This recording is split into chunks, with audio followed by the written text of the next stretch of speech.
Consider where Hamas stands today. Its territory has become a wasteland. Its people are starving. Its leadership has been wiped out. And its biggest state sponsor, Iran, has been humbled in front of the world. So you would think that would be sufficient motivation to eagerly pursue some sort of ceasefire deal with Israel. But according to President Trump's special envoy to the Middle East, Steve Witkoff, that is not the case.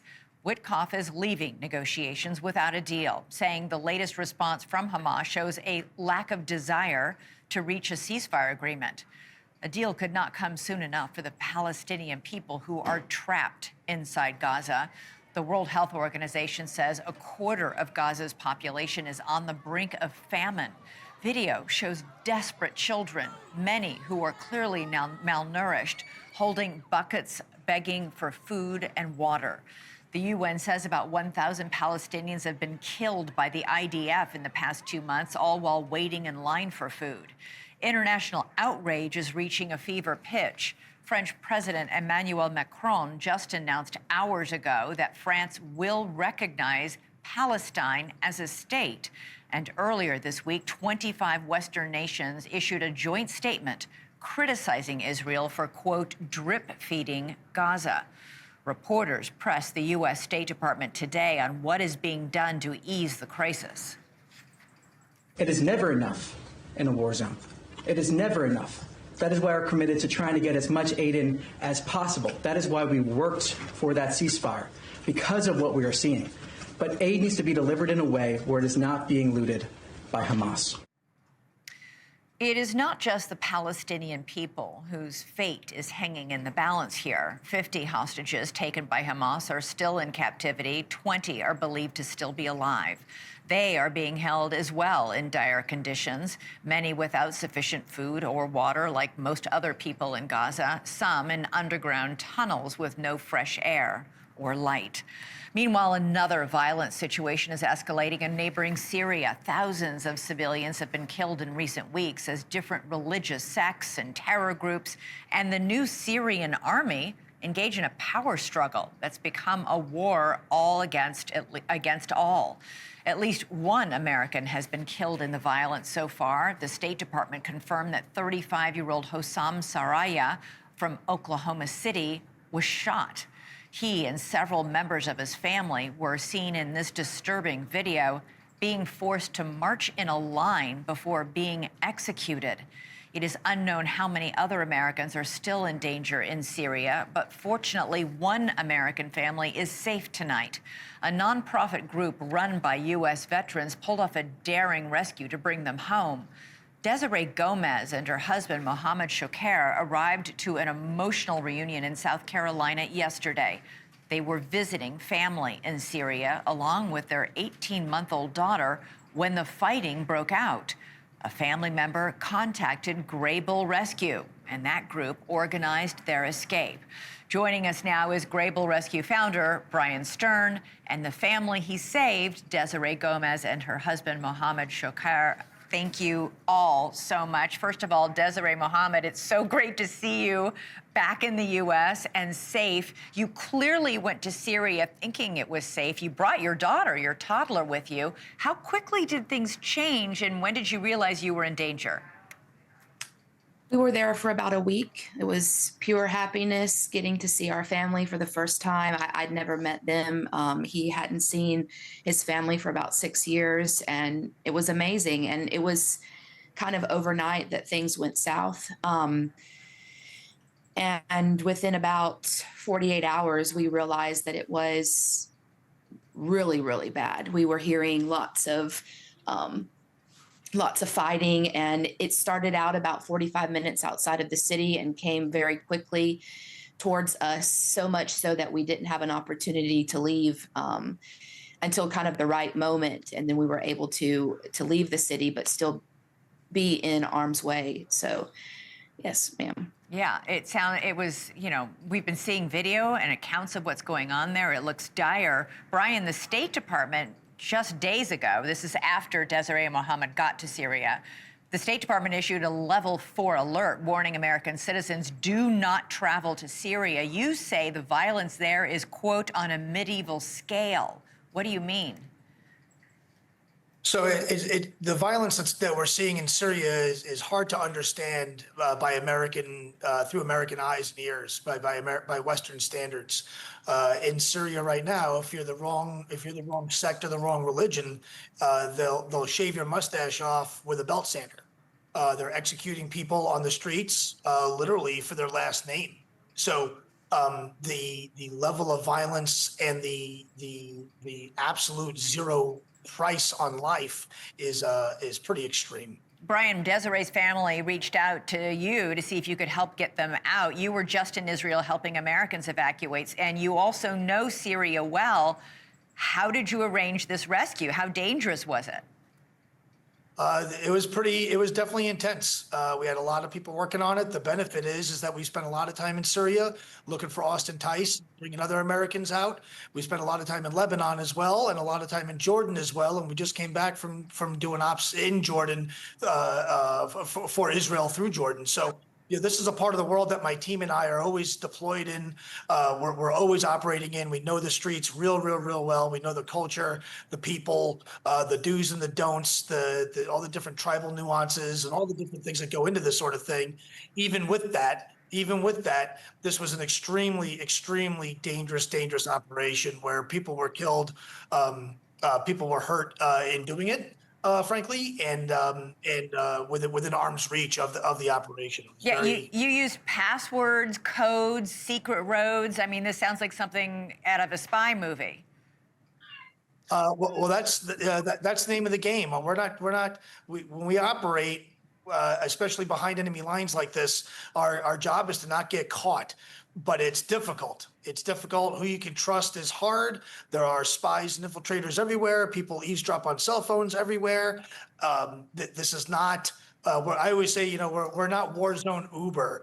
This actually takes skill. You actually have to know what you're doing. If you mess up, this family will die. So we have to make sure that all operational security precautions are taken, all tradecraft precautions are employed, and we have to make sure that we will succeed, because failure is catastrophic.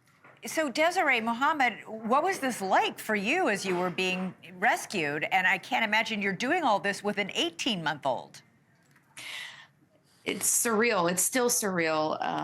We haven't really fully comprehended everything that happened, and being back, especially, it's surreal.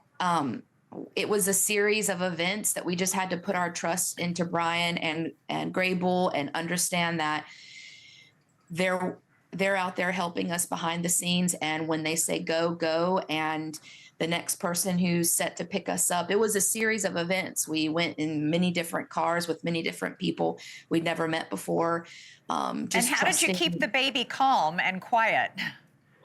I carried her on me.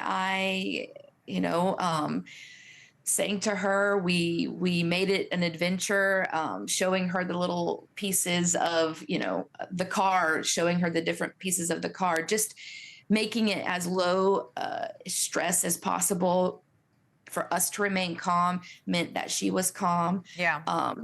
And always in the back of my mind, remembering that she's so young that she won't remember all of this. So just keeping it a very stress-free environment for all of us was essential to kind of get out of this in the correct headspace. So. Super quick, Mohammed, are you worried about your family still in Syria? Yes, I'm worried about my family. I felt guilty leaving them behind, but I wanted to get my wife and daughter to safety. I'm worried also about the Americans that are still there. As of now, I think there's 120 Americans still in Soweto trying to get out. They're trying to contact different embassies and State Department. I hope they can get the help they deserve. Yeah, I'm worried about those people now. And I feel guilty that I left and there's some people still behind trying to get out. Well, don't feel guilty. You're right next to you was reason number one, and I'm sure sleeping in the crib is reason number two for getting out when you could. Brian Stern, well done yet again. By the way, folks, if you want to help that organization, you can donate to grablerescue.org. Thank you both so much. Mohammed, Desiree, welcome home. Thank you. Welcome. Thank you. Thank you, Brian. Coming up for us, New York City police officers are threatening to walk off the job if Zoran Mamdani is elected mayor. And it couldn't come at a worse time for the city's residents. My conversation with former NYPD Commissioner Ray Kelly about that coming up. Police officers in New York City are threatening to walk off the job in November if Zoran Mamdani is elected mayor. The city's police union says the self-proclaimed Democratic Socialist is anti-cop, and they worry about recruitment and retention in a Mamdani administration. Mamdani had previously advocated for defunding the police, but he has since changed his position. The mayoral hopeful also previously said that the NYPD was wicked and corrupt. Remember, Mamdani wants to lead the country's biggest police force. It is a department that is already under enormous pressure, especially when it comes to protecting people on the subway. On your screen, you're seeing just some of the violent crime on the subway over the past several years, from shootings to knifings to passengers being pushed onto tracks. It is something every New Yorker and every tourist visiting New York City worries about. And it's become so bad that New York's governor has ordered 1,000 National Guard members to patrol subway stations. One person who's been particularly outspoken about his concern over crime and the city's future under a potential Mayor Mamdani is Ray Kelly. Kelly served as New York City's police commissioner under 2 mayors and is currently the CEO of corporate security firm The Guardian Group. I spoke with him earlier. Commissioner Kelly, what do you make of this threat by New York City police officers to walk off the job if Zoran Mamdani is elected mayor of this city? Well, I hope that's not the case. I think this is a political campaign, and statements like that are not unusual. But I know there is a deep concern to have in the police ranks a socialist mayor. They think it will greatly impede on their performance of duty. And, you know, it's something that I think we have to put into the equation and think about. I'm sure front of mind for many of these police officers is the fact that just 5 years ago, Mamdani was saying defund the police. He has since said he doesn't mean that his position has evolved. What do you make, though, of that evolution from defund the police to the position now? Yeah, I don't think it's credible. I'll tell you why. He's talking about creating a department of public safety or something like that. The only place he can get manpower to do that in any significant number is the police department, the police ranks. And by the way, the police are hemorrhaging now out of the department. They have a very difficult time hiring people, and for all indications, it's going to continue. So I don't know how he puts this new agency in place. It's going to take people to do it, and they're not readily available that I see. But there's a lot of other things in his platform that are quite strange. But why does he need why does he need a new Department of Public Safety when he already has a police department? Well, that's an excellent question. That's a question for him. In this proposal, he has ambassadors, he called them, for him, I guess. They're going to reach out to people who are victims of crime, which, by the way, I think the police do a pretty good job of handling the victims these days. But this is something that he has woven into the platform, in which he mentions the police just once. The New York Police Department is the largest police force in the nation. This isn't just a New York City story, because New York City is the crossroads of the world. It's the financial capital of the world. Millions of people visit New York City every year from this country and around the world. So this is an important matter. Mamdani is also, at this point, touted by some as an avatar for the Democratic Party. What does that say about him and where the party may be going? Well, I think he's unqualified to a vast degree. And if the party is supporting an unqualified person, I think they're wrong. Not only do I think he's unqualified, but the New York Times thinks he's impossible. That's what they wrote in their pages. Unqualified, I should say. He's not ready to take on a job of directing 300,000 people. As you say, it's the largest police force, but also it's the largest municipal government in the United States. He's had no real job to qualify him for this massive undertaking. Plenty of tourists who visit New York City take the subway. That's how people get around here, as well as people, who commute to work every day take the subway. Mamdani has proposed free bus rides in the city. And this is a transit authority that's already short on funds. And we have covered several high-profile subway crimes on this show in recent years. How do you have this huge burgeoning problem of subway crime and at the same time take a big chunk of the budget away by giving people free bus rides? It's an excellent question. As a matter of fact, the police commissioner had to reduce the number of police officers who she assigned to the subway system. She wanted at least one a car, two on a train. So because of manpower restrictions, she can't do that. She needs fewer people on the subway system. I shouldn't say she needs it. That's what she's getting. And there's no discussion that I can see on Mr. Mamdani's part as to how this is funded, how the free buses are funded. There's a lot of other free things that he's hinting at. So I haven't heard him. Yeah, I haven't heard him talk very much about subway crime either, which polls show is a huge issue for New Yorkers. Right, exactly. Commissioner Ray Kelly, always great to talk to you. Thanks so much. Good to be with you, Elizabeth. Thank you. All right, coming up for us, Alzheimer's disease affects millions of Americans, but now a new nasal spray might be able to stop the disease in its tracks. Could it be a game changer in the battle against this heartbreaking disease? That's next. Alzheimer's disease is as cruel as it is devastating. Those suffering with it feel frustration and confusion as their memories disappear one by one, and the prolonged grief of their loved ones can be just as hard to bear. More than 7 million people in this country are currently living with Alzheimer's, and that number will double by the year 2060. That's why this next story could be especially important. A Harvard-affiliated hospital has developed a nasal spray that it says can stop Alzheimer's in its tracks. It does it by treating inflammation in the brain. Reduce the inflammation, and the patient's thinking and memory will no longer deteriorate. That's the theory, at least. So as of May of this year, just one person with Alzheimer's was getting this nasal spray, but within 6 months of taking it, the inflammation in his brain went down significantly.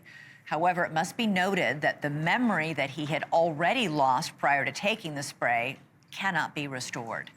Joining us now is Dr. Howard Weiner. He's a neurologist at Mass General Brigham, and he helped develop this nasal spray. Doctor, thanks so much. I don't need to tell you how desperate people are for a cure or a treatment of Alzheimer's. This nasal spray, though, is different from the other drugs that are out there that, target the amyloid proteins that accumulate in the brain. This spray targets inflammation. So what role does inflammation play in Alzheimer's? Well, we think that inflammation plays a very important role because the amyloid and tau and other proteins cause inflammation in the brain, sort of like getting pneumonia. And this inflammation causes toxic substances and damage to the brain. And there really isn't anything that's targeting inflammation. We've had very good results in our animals, and we've also been using this in other neurologic diseases like MS, where we've seen positive effects. And so we elected to do it in Alzheimer's. Our first patient showed a dramatic effect on decreased in inflammation in the brain. And we just met today at the hospital, Brigham and Women's Hospital, and we're ready to do a bigger trial with more people. So he showed a dramatic reduction in inflammation in the brain. I know he didn't get his memories restored, but did he also show a dramatic improvement in the degradation of his symptoms and condition? Well, it's hard to say on one person who's affected, but his wife says that he is more socially engaged. When he went to the Super Bowl with his friends, he seemed to understand more. He looks after himself more. So the family thinks things have stopped or slowed down and that he's doing a little better. But it's only one person, but that's what they say. So you're going to start another trial now with more people?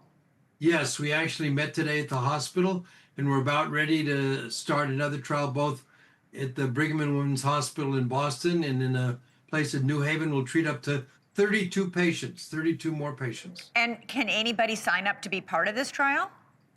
Anybody can. There's a way you can register or whatever, and then you get screened. Obviously, we have a lot of people, but anyone is eligible. It's more mild disease, not more severe disease.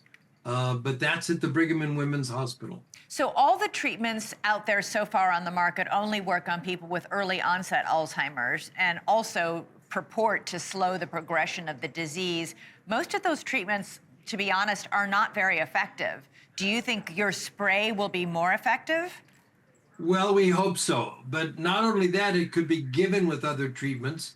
And remember, like when you treat blood pressure, or you do cancer chemotherapy, you combine things because the disease has more than one component. And we think the inflammation is a very strong component. And the drug we're using is called Firalimab. It's a monoclonal antibody actually developed by a company called Tiziana, and it has no side effects. That's one of the great things about it.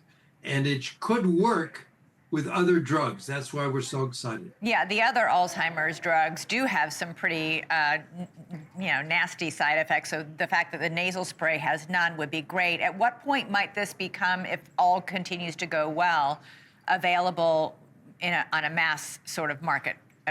Like when will it get actual approval from the FDA and be out there and available? Well, it has to go through different stages. We're now going to phase 2. I would say 3 to 4 years from now. You have to do very big trials, but we've been working on this for over a decade. So having it in people, we're actually very close to having it be available for Alzheimer's patients. Of course, it has to show positive effects in the big trial, but until we do it, we don't know, but we're optimistic. Dr. Weiner, I don't need to tell you how many people are wishing you success. A lot of people have this disease. A lot of people need help. Thank you so much. Appreciate it. I just will say one thing. I lost my mother to Alzheimer's, so I know about the disease, and we're very hopeful. Oh, and as are we. Thank you. Thanks, doctor. All right, coming up, back to our top story. Wrestling legend Hulk Hogan is dead at 71 years old. Chris Cuomo joins me with his thoughts on Hulk Hogan's legacy.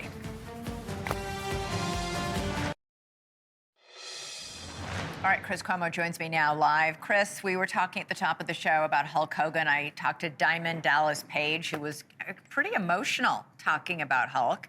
You say Hulkamania could only have happened in America. Why? I say Hulk was America. I think that the persona that he developed was uniquely set up, designed to be everything that we value in this country, for better or worse. And as a kid, I was Hulk's generation of audience. I grew up watching Hulk, not knowing whether or not wrestling was real or not, obsessed with the narratives and obsessed with him as a guy who always seemed to be able to come back and win and was strong and was big and was blonde, all these signature American attributes. And he'll be missed, and he made his mark. He sure did. I don't know. It's like everybody knew him. Everybody. I would venture to say even my mom and dad, who were not in the country when he exploded onto the world stage, even they know who Hulk Hogan is. Everybody knew who Hulk Hogan was. All right, my producer, Alex, is insisting I say, Chris, what you gonna do, brother? It's all yours. Thank you for watching. Subscribe below and download our NewsNation app right now on your phone, and you will get fact-based, unbiased news for all Americans.